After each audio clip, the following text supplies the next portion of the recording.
Vem cá, você é livre?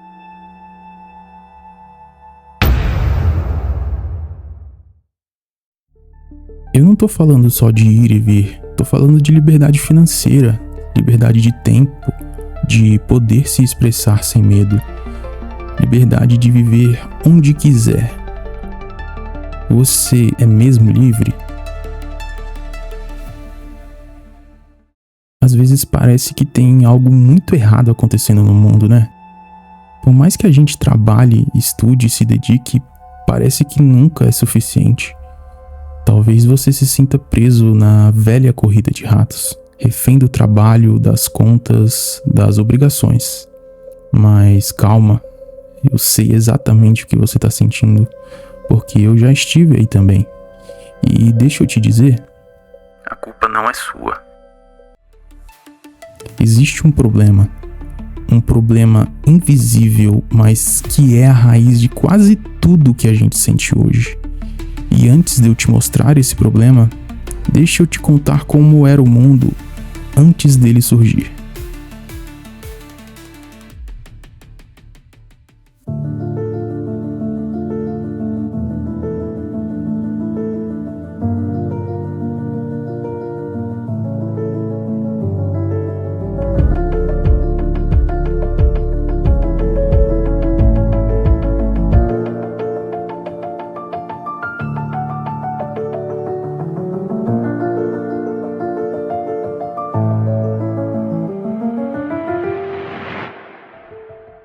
Em 1944, depois da Segunda Guerra Mundial, o mundo estava destruído. A Europa em ruínas, milhões de mortos, a economia devastada. Mas havia um país que não só sobreviveu, como saiu ainda mais forte disso tudo: os Estados Unidos. Eles foram o grande pilar da vitória aliada. Eles tinham estabilidade econômica, estabilidade política e muito ouro. Naquele cenário, os Estados Unidos estavam com moral. E era natural que outras nações olhassem para eles e dissessem: beleza, vamos reconstruir a economia global utilizando o dólar como referência. E é aí que nasce o que muitos chamam de a última era dourada da humanidade. Com o dólar lastreado em ouro, o mundo inteiro seguiu esse modelo e a economia global floresceu. A produtividade disparou, as empresas cresceram e a tecnologia evoluiu como nunca antes. A classe média surgiu. O sonho da casa própria, da geladeira cheia, do carro na garagem, tudo isso passou a ser uma realidade. Pela primeira vez, a maior parte da população começou a viver com dignidade. Ter uma família, uma casa, um plano para o futuro, finalmente era possível. Porque quando o dinheiro vale, o esforço das pessoas também vale. O trabalho recompensa e a poupança funciona. Por décadas, esse sistema funcionou muito bem. O dólar era forte, o ouro dava lastro e o mundo crescia, mas por baixo da superfície, uma tensão começava a se formar. A partir dos anos 60, os Estados Unidos começaram a gastar muito mais do que tinham. A guerra do Vietnã consumia bilhões de dólares. E, ao mesmo tempo, programas sociais como Great Society, do presidente Lyndon Johnson, também exigiam investimentos massivos. O governo começou a imprimir mais dólares, só que as reservas de ouro continuavam as mesmas. E o mundo começou a perceber: tem mais dólares circulando do que ouro disponível. Os países ficaram desconfiados e a confiança no sistema começou a ruir. Foi aí que aconteceu um dos momentos mais simbólicos de toda essa história. A França mandou navios de guerra cruzarem o Atlântico com uma missão clara: trocar seus dólares por ouro. E assim foi feito. A França levou de volta toneladas de ouro, direto dos cofres americanos. Essa atitude foi um recado para o mundo: não confiamos mais nesse sistema. E outros países começaram a fazer a mesma coisa. Se todos decidissem trocar seus dólares por ouro, os Estados Unidos não iriam conseguir sustentar. A base do sistema estava tremendo. A confiança que segurava tudo estava desmoronando. Os Estados Unidos sabiam que, se não fizesse nada, perderiam todo o ouro. E a única forma de impedir isso era quebrar o sistema. E foi exatamente isso que aconteceu. Em 15 de agosto de 1971, o presidente dos Estados Unidos, Richard Nixon, foi à televisão em rede nacional e fez um anúncio histórico: estamos suspendendo temporariamente o lastro de dólar em ouro. I have directed Secretary Connally to suspend temporarily the convertibility of the dollar into gold or other reserve assets. Temporariamente. Mas a verdade é que esse temporário nunca acabou e nem vai acabar. Naquele momento, o mundo entrou em uma nova era. Uma era onde o dinheiro deixou de ser dinheiro real. Ele passou a representar nada, apenas a confiança no governo. Ou seja, o dinheiro virou papel, ou pior, virou uma promessa vazia.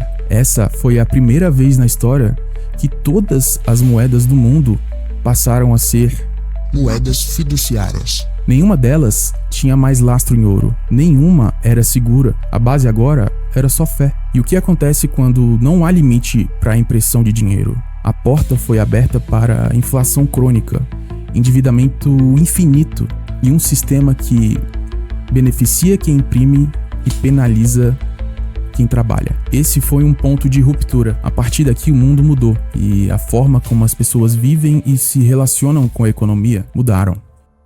E se você acha que isso não te afeta diretamente, espera até eu te mostrar as consequências disso tudo. A decisão de 1971, à primeira vista, parecia um ajuste técnico. Mas o que ela gerou foi um novo mundo financeiro. Um mundo onde os ricos ficavam ainda mais ricos e os trabalhadores estagnados.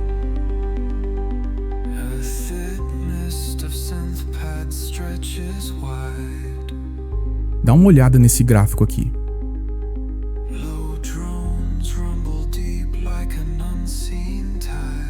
Ele mostra a produtividade dos trabalhadores americanos comparada à remuneração por hora. Até ali, as duas curvas andavam juntas. Quem produzia mais, ganhava mais. Mas olha o que aconteceu a partir de 1971.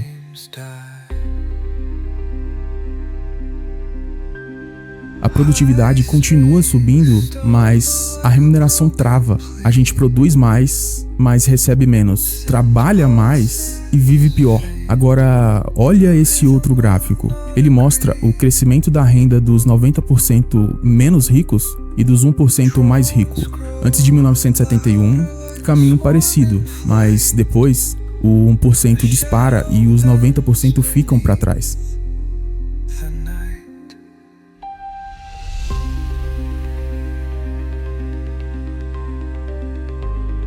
Isso não é teoria, não é ideologia, é dado.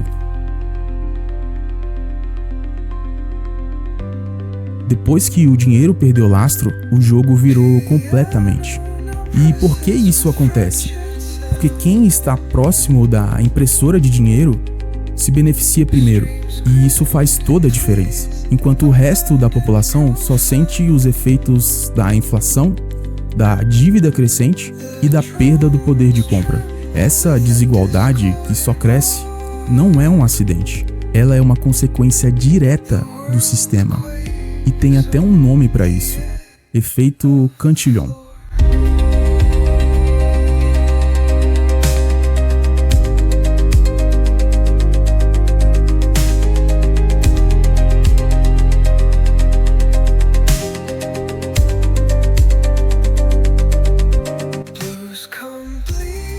Esse efeito foi descrito lá no século XVIII por um economista chamado Richard Cantillon. Quando o dinheiro novo é criado, seja por impressão de dinheiro ou expansão de crédito, ele não chega para todo mundo ao mesmo tempo. Ele chega primeiro na mão de quem está próximo à fonte. Bancos, governos, grandes empresas, mercado financeiro. Esses players conseguem utilizar o dinheiro antes de todo mundo. Já o resto da população recebe o dinheiro depois, quando tudo já está caro, corroído pelo aumento de preços. Em outras palavras, o efeito Cantillon faz com que a inflação atue como um imposto invisível, e é um imposto que transfere renda de quem produz para quem manipula o sistema. Isso ajuda a explicar por que os 1% ficaram ainda mais ricos e por que os salários estagnaram mesmo com mais produtividade. Mas não para por aí.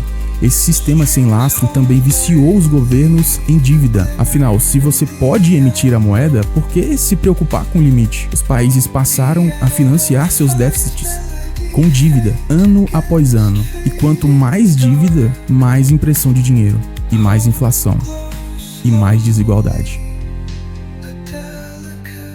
É como se todo o sistema estivesse sendo sustentado por promessas eternas de pagamento.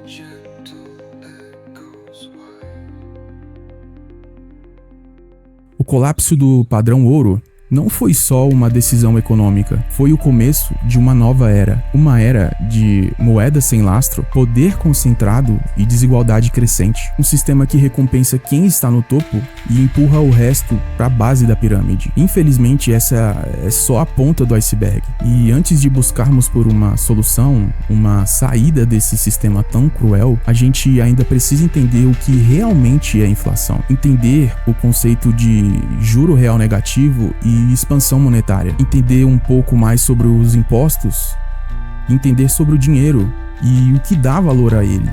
Mas calma, vamos devagar, eu não quero te assustar, então eu te vejo no próximo episódio.